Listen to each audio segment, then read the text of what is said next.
अक्सर हाईवेज पर ही गाड़ियों के टायर फटने की घटनाएं सबसे ज्यादा होती है, पर सवाल यह है कि ऐसा होता क्यों है। तो चलिए मैं आपको बताता हूं। एक्चुअली इंटरनेशनल स्टैंडर्ड्स के हिसाब से गाड़ियों के टायर्स में 25 psi से ज्यादा प्रेशर की हवा नहीं भरी जानी चाहिए, लेकिन इंडियंस क्या करते हैं, एवरेज को बढ़ाने के लिए और फ्यूल को सेव करने के लिए टायर्स के अंदर 35 से 45 psi की हवा भर लेते हैं।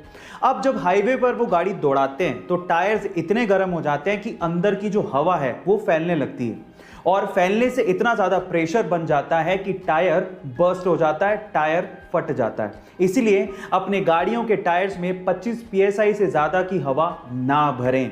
गाइस, ऐसी अमेजिंग फैक्ट वीडियोस के लिए YouTube पे हमारे चैनल को सब्सक्राइब कर लीजिए और अगर आप Instagram पे देख रहे हैं तो मुझे फॉलो करना मत भूलिएगा। मिलते हैं। आप लोगों ने पक्षियों को पंख फैलाकर आगे या सीधे उड़ते तो देखा होगा, लेकिन क्या आपने किसी पक्षी को पंख फैलाकर पीछे या उल्टे उड़ते देखा है? आप लोग कहोगे कि ये कैसे पॉसिबल है, ऐसा कौन सा पक्षी आ गया? तो मैं आपकी जानकारी के लिए आपको बता दूं कि इस पूरी ही दुनिया में सिर्फ एक ही पक्षी ऐसा है जो कि अपने पंख फैलाकर उल्टे उड़ सकता है, और वो पक्षी है हैमिंग बर्ड। हैमिंग बर्ड एकमात्र ऐसा पक्षी है जो कि अपने पंख फैलाकर उल्टे उड़ सकता है। क्या इसके पहले तक के फैक्ट आपको पता था? और अगर नहीं पता था तो चैट सेक्शन में जरूर लिखिएगा। और ऐसी अमेजिंग वीडियोस के लिए YouTube पे हमारे चैनल को सब्सक्राइब कर लीजिएगा और अगर आप Instagram पे देख रहे हैं तो मुझे फॉलो करना मत भूलिएगा। मिलता है अगली वीडियो में। ऑनलाइन का जमाना है और आजकल लोग ऑनलाइन के थ्रू पेमेंट्स भी कर रहे हैं। कितनी अच्छी बात है।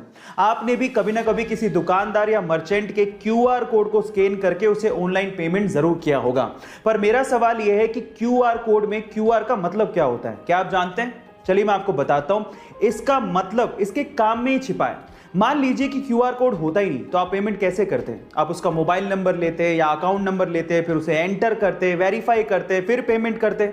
आजकल सिंपल हो गया है। आप सीधे क्या करते हो, QR कोड को स्कैन करते हो और पेमेंट कर देते हो। इसका मतलब आप पेमेंट को क्विकली रिस्पॉन्ड कर रहे हो।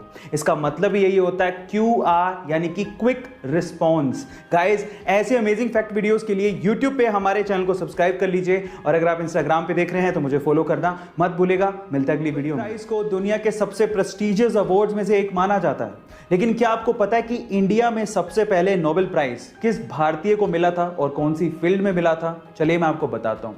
फिजिक्स फील्ड में सबसे पहले यह प्राइज डॉक्टर सीवी रमन को दिया गया था। लिटरेचर फील्ड में रविंद्रनाथ टैगोर को दिया गया था। इसी तरह से इकोनॉमिक फील्ड में डॉक्टर अमर्त्य सेन को दिया गया था। मेडिसिन फील्ड में हरगोविंद खुराना को दिया गया था और इसी तरह से पीस फील्ड में सबसे पहले यह प्राइज मदर टेरेसा को दिया गया था। क्या इसके पहले तक के फैक्ट आप जानते थे? और अगर नहीं जानते थे तो चैट सेक्शन में जरूर लिखिएगा और ऐसे अमेजिंग वीडियोस के लिए YouTube पे हमारे चैनल को सब्सक्राइब कर लीजिएगा और अगर आप Instagram पे देख रहे हैं तो मुझे फॉलो करना मत भूलिएगा। मिलता है अगली वीडियो। एंशिएंट टाइम में, यानी पुराने जमाने में, हमारे इंटेलेक्चुअल्स को लगता था कि मैथ्स में एक ऐसा कोई सिंबल होना चाहिए विच रिप्रेजेंट्स नथिंग, यानी नथिंग को रिप्रेजेंट करने के लिए भी तो कोई सिंबल होना चाहिए। सो इसी को ध्यान में रखते हुए 5th सेंचुरी में एक इंडियन मैथमेटिशियन आर्यभट्ट ने जीरो को इन्वेंट किया। And let me tell you guys, zero का जो सिंबल दिया गया था वो हमारे पुराने मंदिरों, स्पेशली ग्वालियर के मंदिरों के दीवारों पे खुदा हुआ आप लोगों को दिख सकता है। सो गाइस, अगर आप ये सोचते हैं कि जीरो की इन्वेंशन कोई बड़ी इन्वेंशन नहीं है तो मैं आपको आपकी जानकारी के लिए बता देता हूं, अगर जीरो इन्वेंट नहीं हुआ होता ना तो बाइनरी लैंग्वेज नहीं आती, और बाइनरी लैंग्वेज नहीं आती तो एक कंप्यूटर, लैपटॉप कुछ नहीं होते। जब शून्य ना देता भारत तो चांद पे जाना भी मुश्किल था। क्या आपको पहले से बात पता थी? और नहीं पता थी तो चैट सेक्शन में लिखना मत भूलिएगा।